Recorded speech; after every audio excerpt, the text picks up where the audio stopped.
오늘은 보의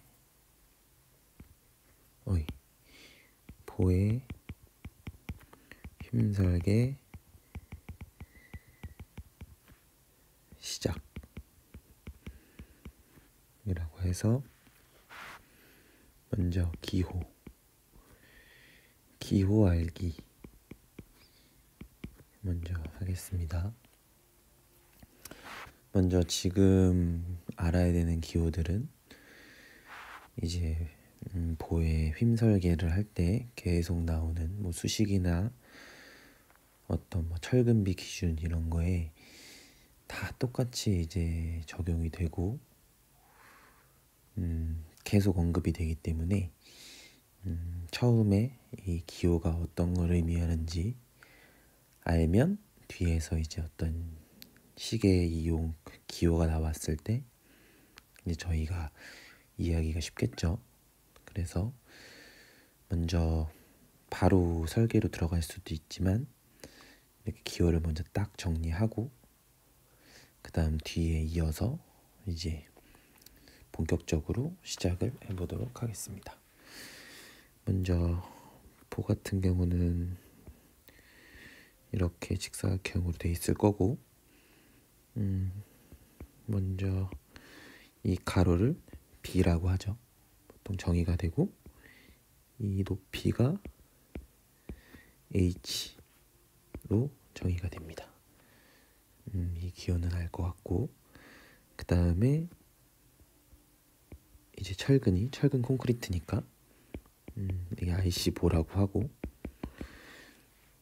여기 철근이 있다라고 하면 이제 이렇게 되겠죠. 지금 현재 가정은 이제 위가 상부가 압축측, 여기가 콘크리트 압축축,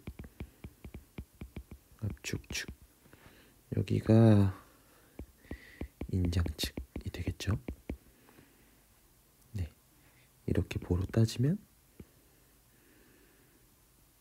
여기 단면이 이렇게 있다라고 하면 하중이 위에서 수직으로 이렇게 내려가면 이렇게 될 테니까 여기가 인장, 여기가 압축이 되겠죠. 그러면 철근이 이렇게 있다고 생각을 해보는 겁니다. 그러면 압축축 연단부에서 인장 철근까지의 거리가 이 D로 정의를 합니다. 이 D는 설계에 있어서 보힘 설계에 있어서 굉장히 중요한 팩터고요. 그리고 색깔을 좀 바꿔서 이 철근들, 인장 철근들 이 색깔이 너무 겹치니까 인장 철근의 면적을 AS로 정의합니다. 그쵸? 그리고 이게 지금 현재 상황에서 보면 철근 하나 면적이 아니고 예를 들어서 이게 D10짜리다 라고 하면 D10짜리가 면적이 이제 71 정도 되는데 71 곱하기 4가 AS가 되겠죠. 이렇게 되고 저희가 보의 힘설계를 할 때 나오는 것 중에 하나가 이제 철근비라는 개념이 또 나오는데 철근비가 정의되기를 B D분의 AS가 됩니다. 그쵸? 그러면 AS는 좀 전에 말씀드린 인장 철근에 대한 면적이 들어가고 여기가 B, 중요한 게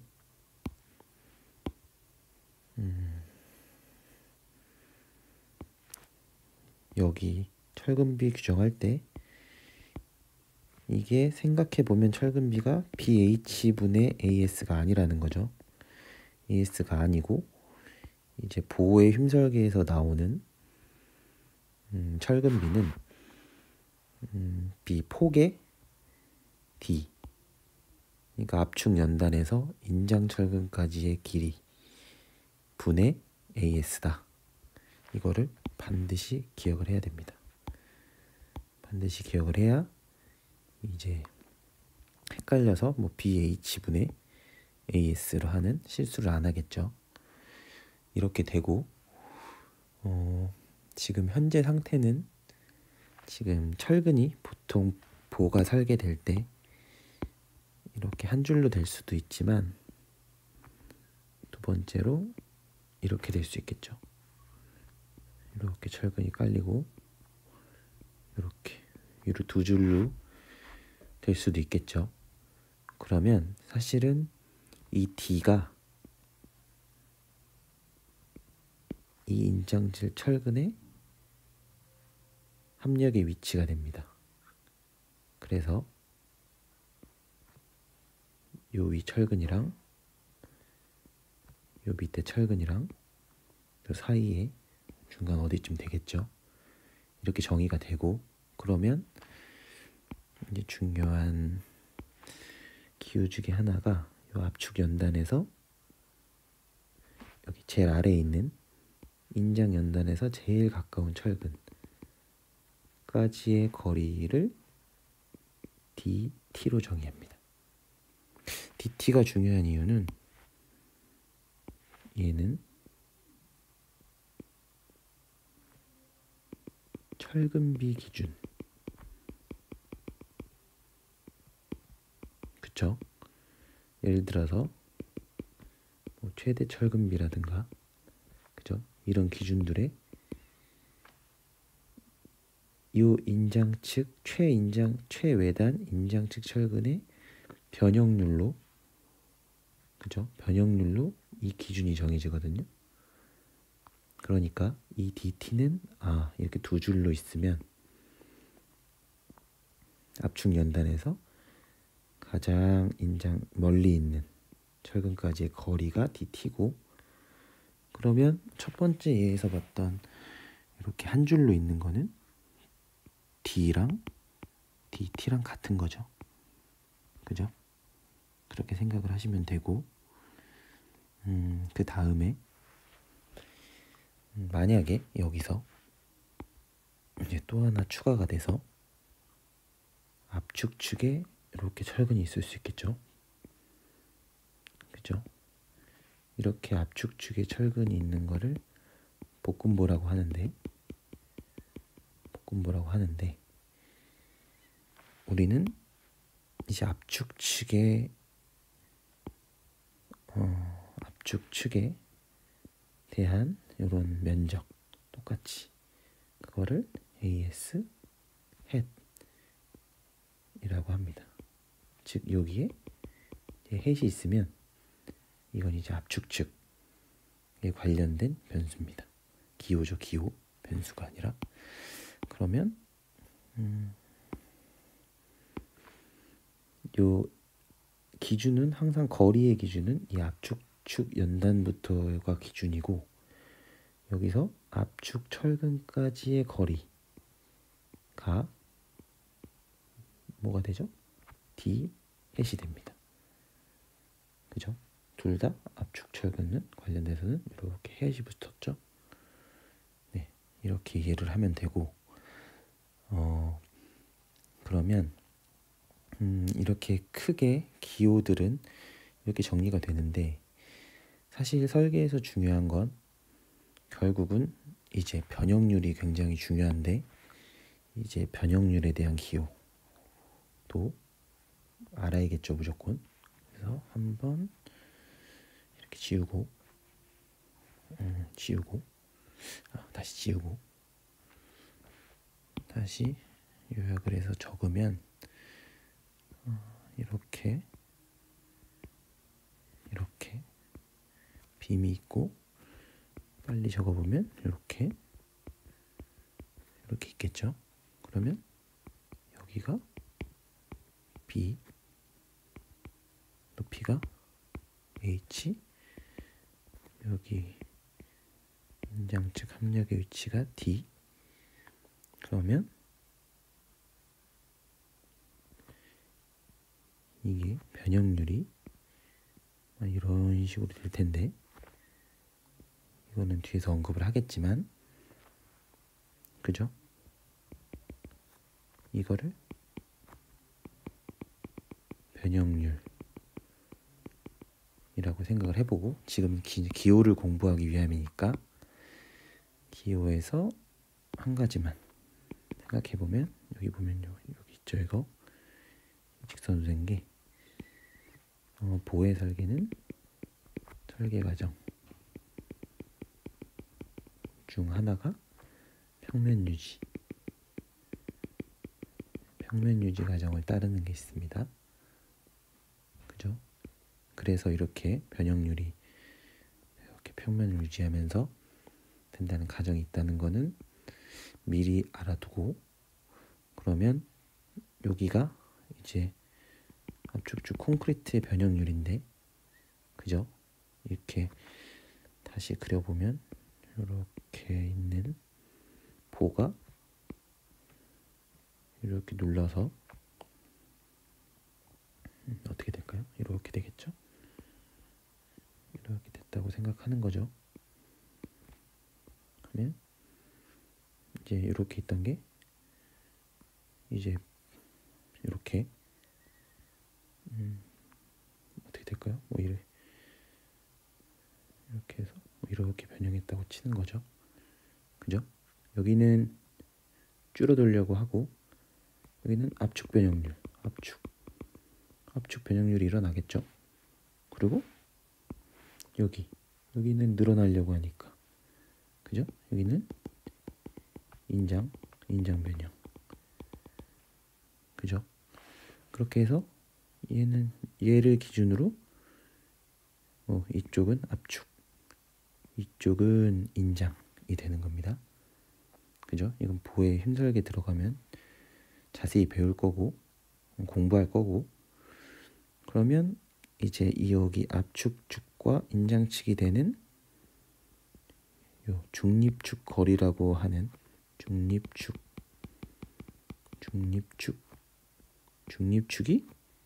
중립축 길이라고 할까요? 거리라고 할까요?